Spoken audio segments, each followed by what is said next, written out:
Bonjour à toutes et à tous, bienvenue dans cette nouvelle vidéo spéciale Coupe du Monde. Vous le savez, notre priorité c'est le PSG, hein, c'est le thème principal à Paris Fan.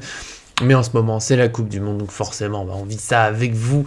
On laisse le PSG un petit peu de côté, même s'il y a quelques actions. On fera peut-être une vidéo bientôt pour faire un petit peu le point de ce qui se passe, notamment Kimpembe qui est toujours blessé. Si vous n'avez pas vu ça, je vous invite à aller voir le site pour l'instant, puisqu'aujourd'hui, je l'ai dit, on parle Coupe du Monde avec notamment ce mardi soir, la première demi-finale Argentine-Croatie. Je vais donc donner mon sentiment un peu sur ce match, comment ça pourrait se passer, qui pourrait être le vainqueur. On va voir tout ça ensemble. Avant ça, n'oubliez pas, bien sûr, le petit j'aime sur la vidéo pour nous soutenir, c'est toujours important, pour fêter aussi le fait qu'on continue dans cette Coupe du Monde. Et puis abonnez-vous en activant la cloche pour ne rien manquer de nos vidéos. En ce moment, c'est la Coupe du Monde, mais comme je l'ai dit, sinon, toute l'année, c'est le PSG, les débriefs de match, présentation de match, un peu de tactique, du mercato, il y a tout ce qu'il faut, donc rejoignez-nous. C'est parti pour ce Argentine-Croatie en demi-finale. Je vais pas le cacher, ce match me fait un petit peu mal. Je suis triste puisque mes Pays-Bas ont perdu, même si je dois bien l'avouer, la défaite n'était pas imméritée. Voilà, un mondial globalement décevant des Pays-Bas, un dernier match très brouillon face à une Argentine qui n'était pas forcément beaucoup mieux, mais voilà, c'est passé au tir au but. C'est dommage pour les Pays-Bas parce qu'il y a eu ce coup franc de la dernière minute, un peu filou, la petite passe, la frappe, le but. On pouvait peut-être marquer un peu l'histoire, mais finalement, voilà, ça restera comme une petite filouterie qu'on oubliera assez vite puisque les Pays-Bas se sont arrêtés là. C'est l'Argentine avec Lionel Messi, c'est ma petite consolation. C'est comment un joueur du PSG est passé dans cette demi-finale. Ce sera face à la Croatie. Et je dois le dire, je dois être honnête avec vous, c'est vraiment pas la demi-finale qui me fait le plus rêver. On parlera de France-Maroc demain, avec sans doute plus d'envie, plus de spectacles à prévoir. Je vous donnerai mon pronostic ce mercredi. Cette Argentine-Croatie, pour moi, c'est peut-être deux des équipes les plus ennuyantes, entre guillemets, du mondial qui vont s'affronter. C'est pas les moins bonnes équipes, hein, méritent d'être en demi-finale, il n'y a aucun souci. Mais par exemple, le Canada n'est pas allé loin, mais j'ai adoré regarder les matchs du Canada avec de l'énergie, de l'envie, des occasions, il se passe des choses. Et la Croatie, depuis le début, à part justement contre ce Canada qui lui a laissé de la place, qui a peut-être manqué d'expérience, qui était remonté puis balayé par la Croatie, c'est le seul match où la Croatie a montré vraiment des choses offensivement. Enfin, des choses, du spectacle, du rythme. Sinon, voilà, la Croatie, c'est la même qu'il y a 4 ans. Je dirais même un peu moins spectaculaire. Il y a 4 ans, il y a quand même des très belles actions.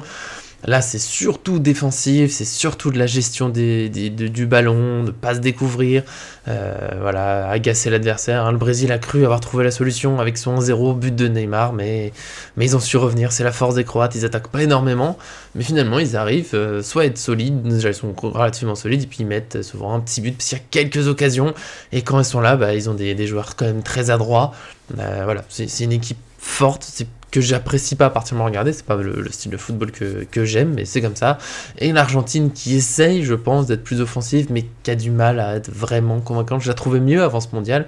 J'ai l'impression que dans les matchs de qualification, matchs amicaux, il y avait quelque chose d'une énergie collective qui se dégageait. Et là, j'ai l'impression que depuis la Coupe du Monde a démarré, tout le monde regarde Messi. On attend que ce soit Messi qui fasse la différence. Il faut lui faire la passe, il faut que ça passe par lui, il faut que ce soit lui qui provoque l'étincelle. Heureusement, Messi est un joueur exceptionnel et il y arrive plusieurs fois, il est décisif quasiment à chaque fois, que ce soit une passe ou par un but.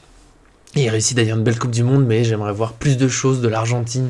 Il y a quand même d'autres joueurs de talent, on pourrait voir plus de combinaisons, du jeu, du mouvement, mais non, voilà, c'est une Argentine qui brille avec Messi, qui est très agressive, relativement solide, mais qui prend des buts, mais bon, ça peut faire un match que j'attends très fermé, parce que c'est pas des équipes qui vont sur l'attaque, c'est des équipes, faut le dire, pour moi ça va être fermé.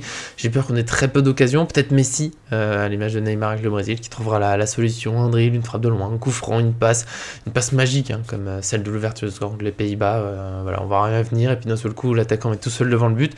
Il a la magie pour débloquer le match, et j'ai quand même peur que ce soit un peu long comme match. Je serais pas surpris par des prolongations, ni même des tirs au but. De toute façon, la Croatie, pour l'instant, va toujours en prolongation, comme en 2018 d'ailleurs. Donc on pourrait se méfier d'une perte d'énergie pour eux, mais ils l'ont déjà fait une fois. Ça va avec leur combativité, leur sérieux. Et puis dans les matchs, ils sont pas en train de souffrir et de courir dans tous les sens. Donc je m'attends pas à ce soit trop fatigué. Voilà, pour moi, ça va être un match fermé. Sur le pronostic, très difficile pour moi, j'ai envie de dire l'Argentine, ça me ferait plaisir quand même que Lionel Messi ait un final, certainement sa dernière Coupe du Monde, il pourrait peut-être la gagner aussi, comme ça voilà, c'est fait le grand tour de sa carrière, il aurait enfin la Coupe du Monde, ça évite aussi une énorme déception en rentrant à Paris. Voilà, pour moi, l'Argentine peut gagner sur des éclairs de Messi, mais la Croatie peut se qualifier. Donc voilà, je vais dire victoire de l'Argentine après prolongation. Soyons fous, peut-être pas de tir au but cette fois. Voilà, je pars comme ça, peut-être un 0, 2-1 après prolongation. Je m'attends pas à beaucoup plus. Vous, bien sûr, dites-moi dans les commentaires comment vous le sentez ce match. Est-ce que vous vous attendez à plus de spectacle que moi? Est-ce que vous avez partagé pas mon analyse? Je pourrais comprendre. Je suis ouvert à tout, même si j'ai du mal à imaginer vraiment un match spectaculaire. On verra que France-Maroc me tente un peu plus à regarder en tout cas, même si voilà, tous les footballs sont acceptables. Bien sûr, ce sera un match de très très haut niveau. Je dis pas encore une fois que ce sont de mauvaises équipes, juste c'est pas un football spectaculaire, donc à regarder c'est pas forcément toujours le plus palpitant, même s'il faut admirer aussi les belles défenses, les duels gagnés, ça compte évidemment, notamment pour gagner une compétition comme ça, hein. Ils sont en demi-finale de la Coupe du Monde.